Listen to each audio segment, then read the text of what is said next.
بسم اللہ الرحمن الرحیم۔ حضور صلی اللہ علیہ وآلہ وسلم نے ارشاد فرمایا، جو مرد عورتوں کی مشابت اختیار کرتے ہیں یا جو عورتیں مردوں کی مشابت اختیار کرتی ہیں ان پر لعنت ہو اور ان کو گھروں سے نکال دو۔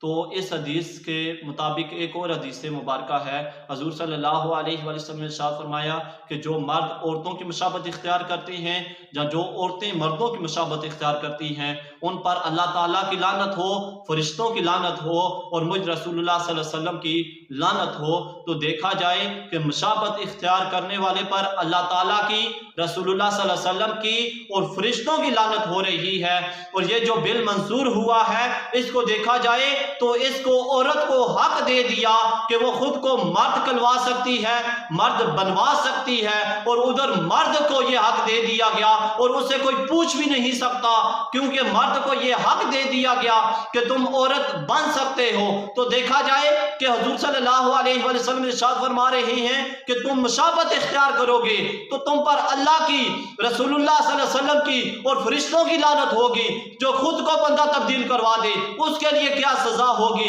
میں تو کہتا ہوں کہ منارے پاکستان پر اس کو سولی پر لٹکا دیا جائے، جہاں اس کو ملک سے بدر کر دیا جائے، کسی اور ملک میں بھیج دیا جائے۔ ملک پاکستان میں اس کا کوئی حق نہیں ہے کہ وہ ملک پاکستان میں رہے، زندگی بسر کرے، کیونکہ عورتوں کے جو معاملات ہوتے ہیں، جیسا کہ دیکھ لیا جائے سونا ہے وہ عورت پر حلال ہے، مرد پر حرام ہے، لیکن اگر کوئی مرد عورت بن جاتا ہے تو اس پر سونا کیسے حلال ہو سکتا ہے؟ فطری طور پر تو وہ مرد ہے، بظاہر تو وہ مرد ہے، لیکن عورتوں کی اگر مشابت اختیار کرتا ہے تو حدیث کے مطابق اس پر اللہ تعالیٰ کی لعنت بھی ہوگی، فرشتوں کی بھی لعنت ہوگی اور رسول اللہ صلی اللہ علیہ وسلم کی لعنت بھی ہوگی۔ تو میں حکومت سے یہ مطالبہ کرتا ہوں کہ ایسے بل کو نامنظور کیا جائے، مسترد کیا جائے، کل عدم کیا جائے۔ آپ اللہ کے عذاب کو دعوت دے رہے ہیں، اللہ تعالیٰ کے عذاب کو آواز دے رہے ہیں، کیوں چاہتے ہیں کہ ملک پاکستان